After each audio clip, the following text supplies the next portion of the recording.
Okay, here's how the whole thing went. Hey, I'm doing this bit. Oh, sure, whatever, I guess. Here's how the case went. Paulino suggested we have the party to enjoy ourselves and not let the killing get us down. Galore decided to hold a ghost hunting trip beforehand to make sure no evil spirits would ruin the party. What he didn't know is that he was creating the perfect crime scene. 2 nights beforehand, Orion had used the cupboard hammer to pry up a floorboard in the entrance to the tunnels, creating a tripping hazard. Soon after, he disposed of the knife in the tunnels using his penlight to see. Ashesi spotted the light, but didn't know it was a murder in progress. While Galore was setting up the hunt, Orion snuck in his room and took the stamp card task knife from under the bed and put his hammer outside Galore's toolkit. He recruited Paulino, Orion, Zoe, and Toa to join him. Lila and Dasunoku stayed in the kitchen while everyone else went to their rooms.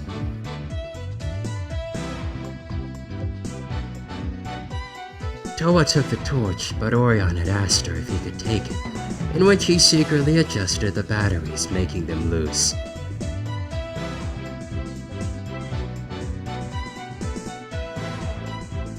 After Paulino turned the lights, the group set off. Paulino asked Orion for the torch, handing over the loosened trap. Hey. Santa Merda! Please be completely honest with me.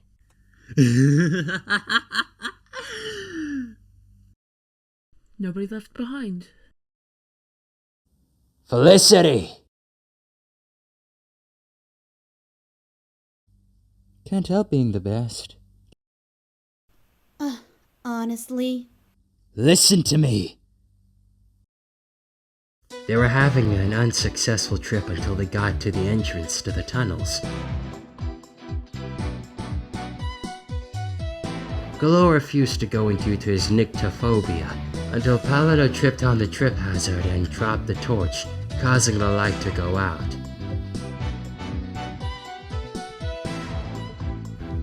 Over Galore's screams, Orion quickly stabbed Paulino to death, dragging the body using his bag strap and leaving a mark. Zoe tripped and dropped the glitter she planned to give to Orion as he kept talking to distract everyone. He then picked up the torch and acted surprised too. After realizing Paulino wasn't there, they pointed the torch around to see his body. Lila and Dasunoku ran over, turning the lights on as everyone else eventually arrived, Orion blending into the background.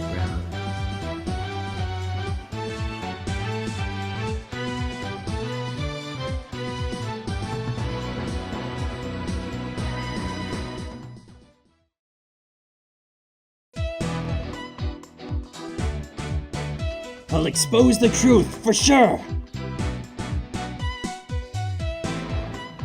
Dasunoku and Fizzy had achieved quite a bond from their delusional identities. They were invited by Galore and Naya to show as they hoped to get their friends back from their fictional reality. However, Fizzy was plotting something terrible. Before the night of the murder, Fizzy had become aware of Monocam's pills in which he used for the motive. She knew Dasunoku was delusional, however she needed him to fully submit, so she decided to steal the pills as a backup.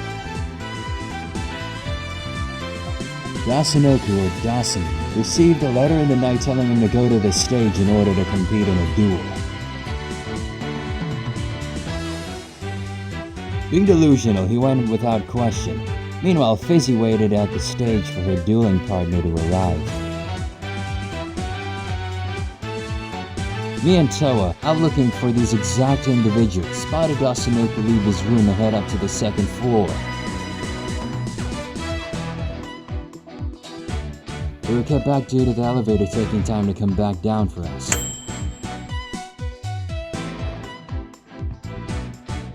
Once Asanoku arrived at the stage, Fizzy quickly tricked him into taking the mana pill, before brainwashing him into letting himself be killed.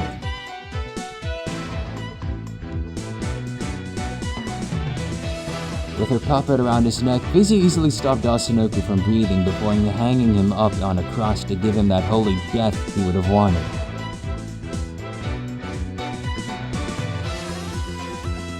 When Toa and I arrived at the second floor, we split up. As I entered the stage, I immediately noticed the body and called for Toa.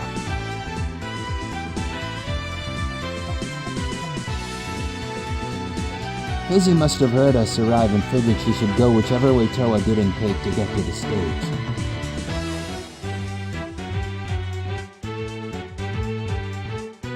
When Toa ran back downstairs to check if Fizzy was around, she was already in a room pretending to have been asleep.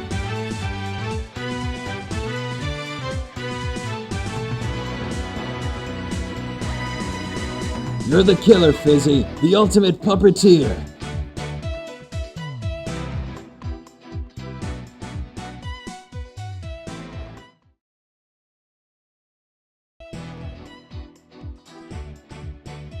I'll expose the truth, for sure! Finally! This could have been over in 5 minutes if you had listened to me. A lot of people were going in and out of Mary's room.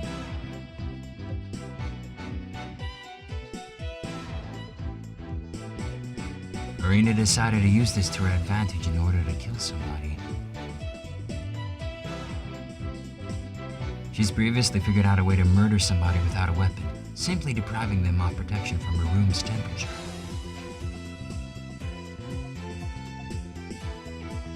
She tied a 2-meter string to Mary's back and left it just inside the vent entrance so she could reach it.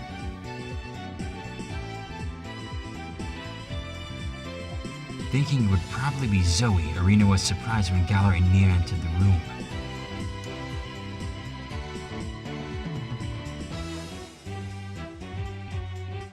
She waited for a moment to arise before Nia left the room. Galore went to lock the room and Irina placed a doorknob outside without him knowing, locking him in.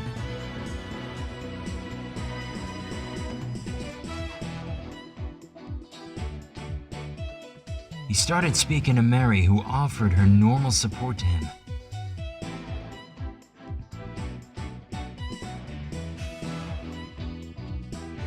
After a few minutes, Irina slowly turned up the heat on the thermostat to full, causing Galore to swell up, crap up, throw up, and eventually pass out.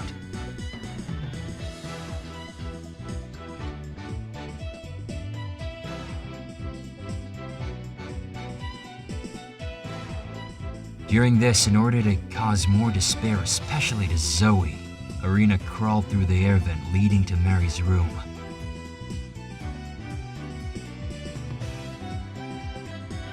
When she arrived, she used the string from earlier to pull Mary up.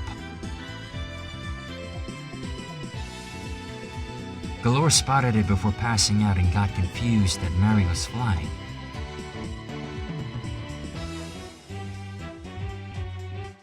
Afterwards, Irina tore the head off of the toy before brushing the dust off herself and meeting back up with Toa and Gaia, placing Mary on the ground later on.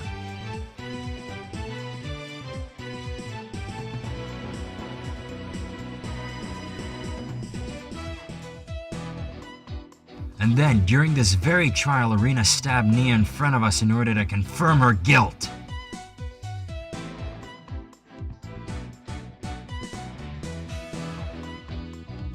That's how it happened. You really were the killer all along, weren't you, Irina? The ultimate twin.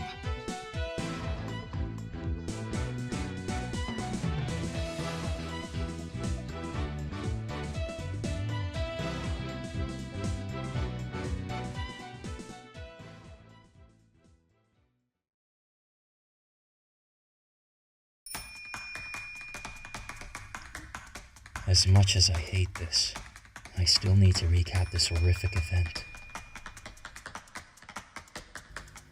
Over the past couple weeks, Zoe's mental health decline has certainly become apparent. It didn't surprise me to find out she had come to the decision to kill someone, and that unlucky person was Toa.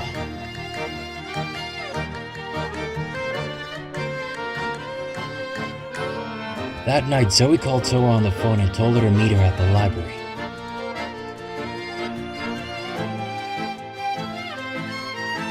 Zoe was waiting behind the door in order to jump on Toa and try to strangle her when she arrived.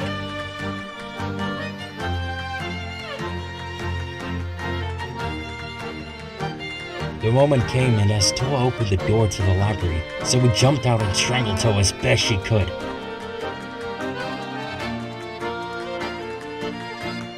However, it was not enough, and Toa was able to overpower Zoe, shoving her to the ground.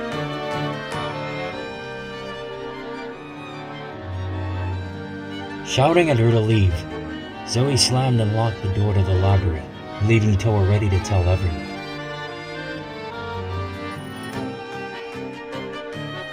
In order to hopefully wake someone up, Toa screamed before heading back to her room.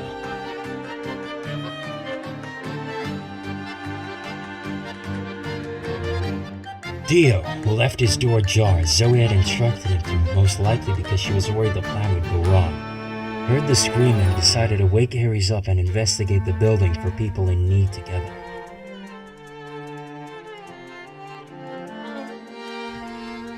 Upon reaching the library, the pair was worried as to why it was locked and decided to go upstairs to get rocks from the garden in order to smash the glass and get inside the library.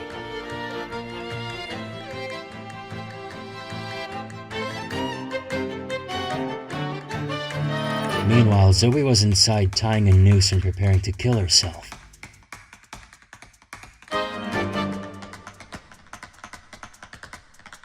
After retrieving said rocks, they threw them through the window and found Zoe hanging, dead.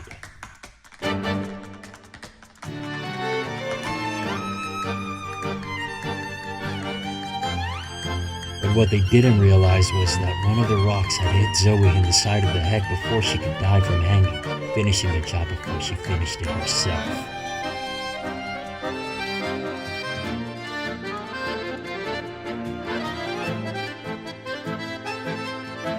Upon everyone discovering the body, Toa decided to keep quiet about last night in order to not arouse suspicion.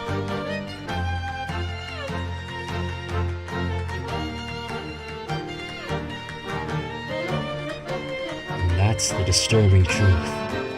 I'm so sorry, Dio and Ares.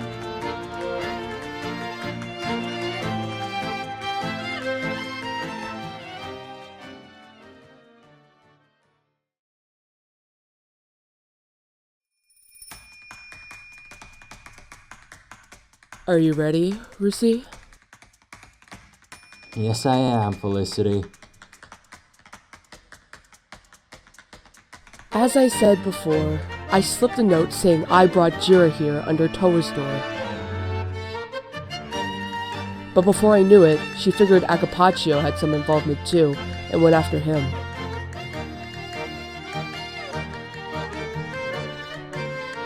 Toa brought me to the drop tower, threatened me before pushing me off. I managed to grab her hand and pull her down with me. When we landed, both of us blacked out, but neither of us died.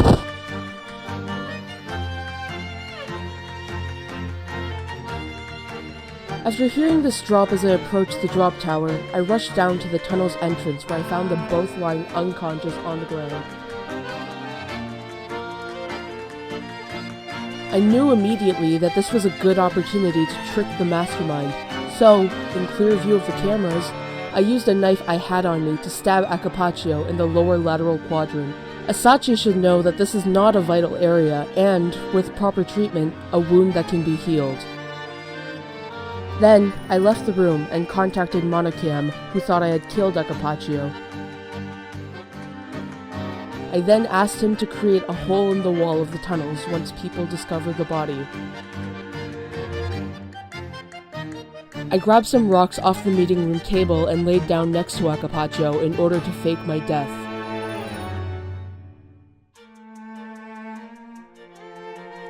Once everyone discovered our bodies and Toa had woken me up, Monocam created the hole like he'd been asked so nobody can investigate.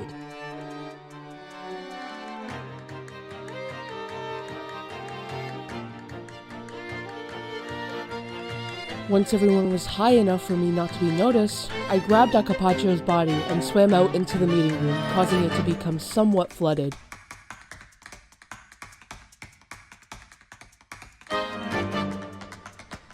And took Akapacho into his room using his key.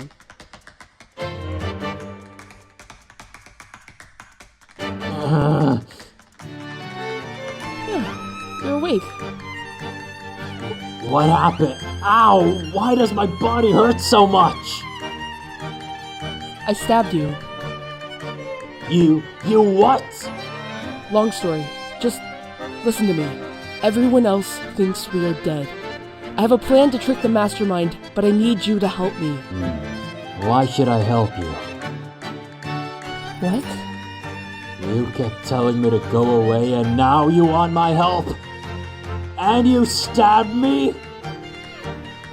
I only did that because I was trying to get Towa to confront me, but I didn't want you being involved, but then she went for you specifically, and I'm sorry. Oh, it wasn't because you didn't like me. What do you need me to do? We beat you at your own game, Mastermind. How can this killing game continue when it's run by a fraud? This is the truth of the case.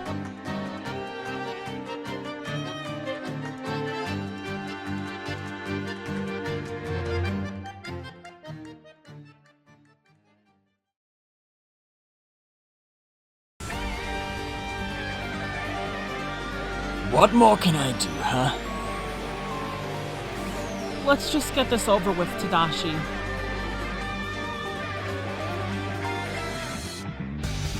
It was about 10 years after the tragedy. Hope's Peak had finally been rebuilt, both in infrastructure and reputation. We had plenty of Ultimate students eager to join. Filling up the main classes certainly wasn't an issue. Makoto Naegi and Kyoko Kirigiri, as well as the rest of the new Future Foundation, were at the helm of the school, ensuring everything ran smoothly. However, there was one big problem. There was barely any money. Ultimate students don't pay to attend. It was the reserve course that funded the school before the tragedy. All of the massive sponsors who previously backed the school with large donations also backed out, so we were really running dry. Over the next 17 years, Hope's Peak relied on fundraising and various other methods to bring in money. But barely anybody wanted to attend the reserve course anymore. So that's when Mr. Naegi brought the issue to me. Tadashi and his brother were entrepreneurs of sorts. His brother had a hand in the Ultimate Hope project 30 years ago, and he had since created a machine to end the extinction of animals. It was this very machine that was used in the restoration of the reserve course. Reno here was assigned to help me out. He was part of the New Future Foundation, joining after the loss of his sister, Miyaya. He helped me with my plan. If we were to make the reserve course look more appealing to the general public, then we would get more applicants. And how do we do that? We make it look like it's an incredibly popular course. And an incredibly popular course needs students. We couldn't hire actors. We needed something that wouldn't make a fuss. So we used the very machine my brother and I designed for animals, putting the memories of others into synthetic bodies. But we actually needed people's memories to put into the bodies. With Mr. Naeki's permission, we sourced memories from everywhere we could. Current students, older students, the Neo World program files, everywhere.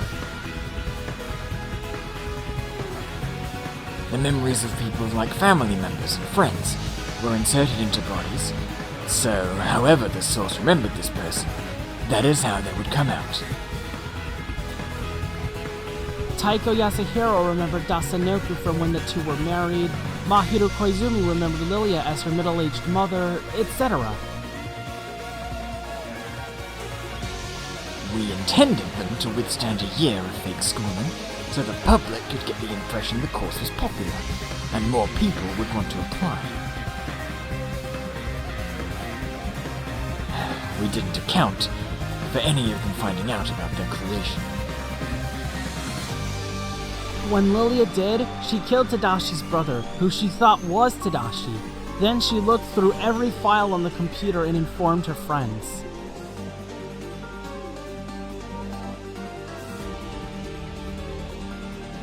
I don't believe a word you're saying. You've got to believe me. I didn't believe it at first either. But that's cruel. How could anyone do that to us? I say, since we have nothing to lose, we get our revenge on Mr. Kiminari. In fact, I've already killed him. What else do you want to do then? He's dead already. I had access to his computer. I know everything there is to know about the history of this school. That's the truth, whether you like it or not.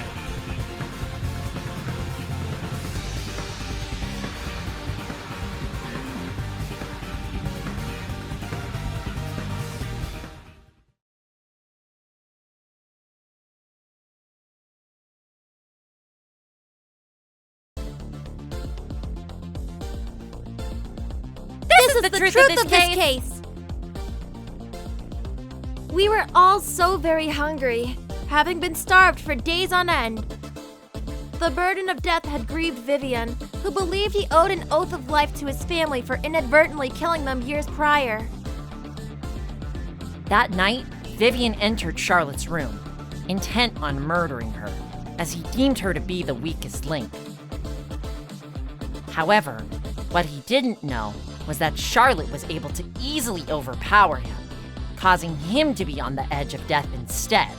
Vivian told me how he had killed his parents, thanks in part to his sleeping disorder which prevented him from waking up to loud sounds or light movement.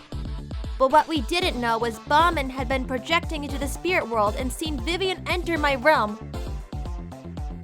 Probably concerned, Bauman followed him into the room, eavesdropping on the conversation the two had, but remaining undetected due to her astral projection. Upon hearing this, Bauman most likely sought to protect me, exiting the spirit world and retrieving the glue and gloves Gunma had found before entering Vivian's room and hiding before he could return himself. After waiting for Vivian to fall asleep, Bauman used her newfound knowledge to glue a pair of gloves onto Vivian's hands, knowing that this light touching would not wake him up. She then began escorting the entire bed out of the room and to the spike room corridor. She picked a random door and then lifted the entire bed up, creating a slide for Vivian to fall down into the room. Of course, this did wake him up, but the door shut before he could fully wake up and make any moves. Unable to press the hand scanner due to the gloves, Vivian was impaled by the spikes in the room, left to bleed to death as Bauman left everything behind and ran to her room to avoid being spotted. However, also out that night was Antea, intent on extracting Delta's pelvis. Though, upon seeing the bed left out, her plans changed as she encountered Vivian's body and took his bone instead. She used the bed and bedsheet to pick up Vivian's body and bring it to the kitchen, where she bent his legs backward thanks to the lack of skeletal structure, and presented the body under a cloche as her form of sick entertainment. In secret, Bauman had gone back to the spirit world, found Vivian, and somehow made a deal with him to keep her identity a secret should Rentomu channel him during this very trial. I know you wanted to protect me, but the killer can only be you, Bamin Sankaran, the ultimate astral projectionist.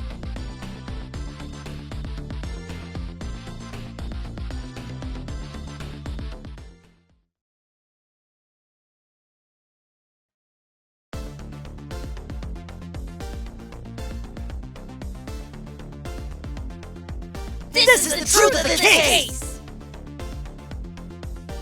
As I've since come to realize, during full moons I turn into a werewolf.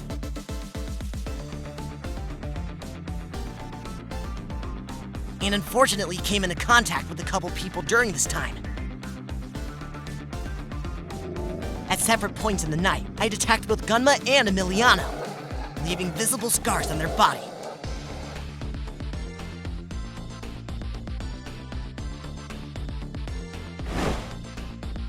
Emiliano decided he was gonna kill the monster and began planning out a murder to take down the wolf. He had watched the spaghetti western movie before and knew there was a shootout scene he could hide his murder inside of.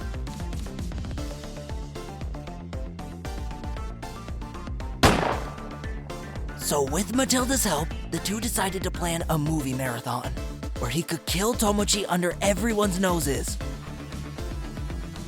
Beforehand, he had also seen Charlotte's guns in Gunma's room while looking for him, and stole a remote fire one for his plan.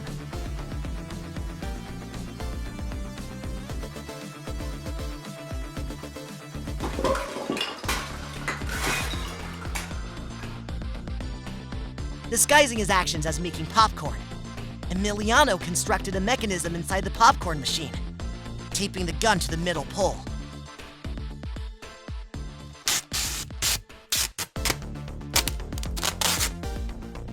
This was secured in place, aiming right at the back of my hand through the small air hole in the back of the glass. And so, the marathon begun. We watched some pretty appalling B-movie trash, but when the Bacon Bandit showdown scene appeared, Emiliano got ready.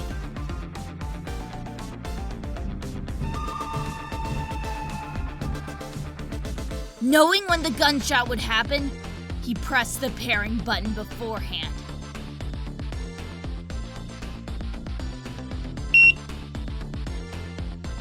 Hearing this, Gunma got up and frantically tried to find the gun, eventually opening up the popcorn machine.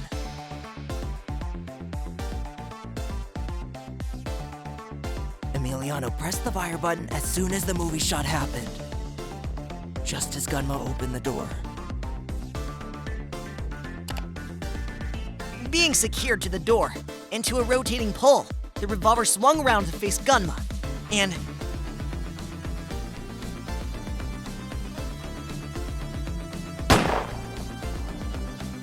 shot him directly in the face before he could understand what had happened.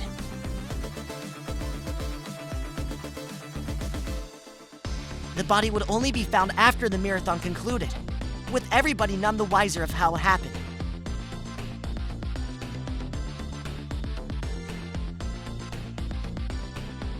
I'm not the monster here, because only someone like you could ever be a monster. That's right! You're the culprit! Emiliano Russi, the ultimate Rakugo artist!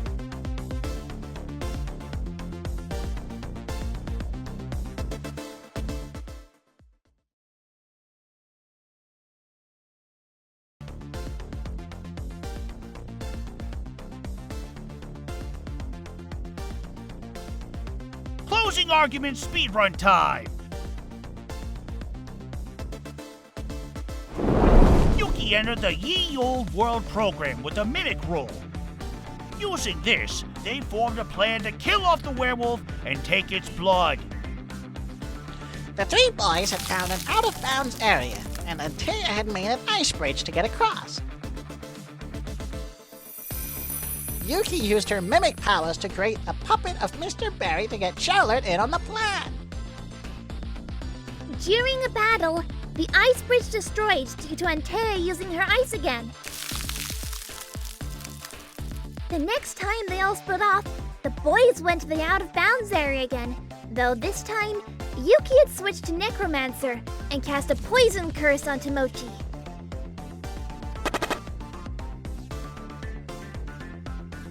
Yuki had switched to Mage prior and created another ice bridge to get the boys across. But a little later on, Charlotte did what the puppet said and destroyed the bridge with her cook powers. Sanjuro used his guardian angel powers to refill some health, but Yuki cast yet another poison curse. And Sanjuro used his remaining health to try and save the poor wolf boy. To no avail for either of them. Yuki, using her original strategizer role, she could easily see the health bars. Both boys had perished, and Yuki did all the actual killing from elsewhere in the world, right under everyone's noses! Once back in reality, she swapped her mimic headset with the original strategizer one. And that's the truth of the case. How'd you like that one? Yuki Maria, the ultimate derby skater.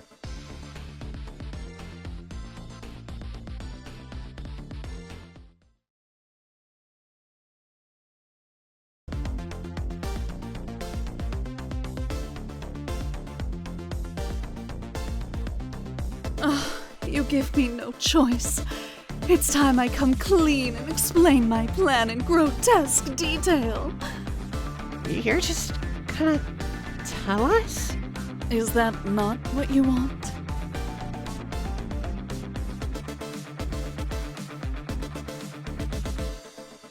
The night before, I unbolted all of the betrayal room hatches to ensure my plan would go smoothly. I also broke into Nezumi's bedroom, and while they slept soundly, I stole their mouse suit.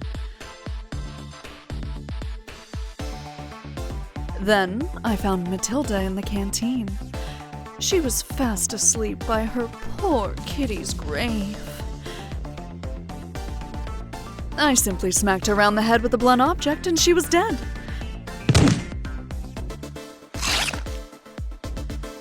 I dragged her body out, took her clothes off, and used a knife to remove her scalp, before stuffing the body inside the suit and leaving it hidden in the yellow betrayal room. I wrote that note and attached a picture of myself in order to get Rentomu to channel me. The next morning, the game began, and I immediately took off my clothes and put on Matilda's, and glued her scalp to my head.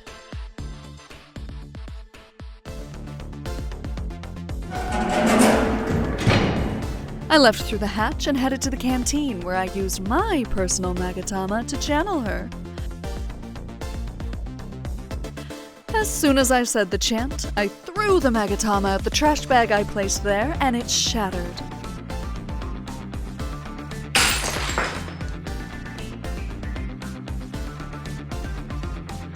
Matilda entered my body and woke up, believing herself to have just woken from a sleep.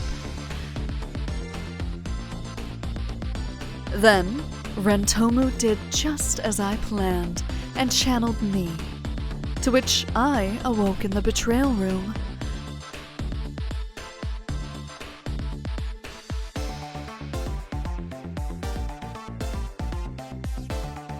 I took off his clothes and returned to my own room, where I put my own clothes back on and voted, exiting the room again as though nothing had happened.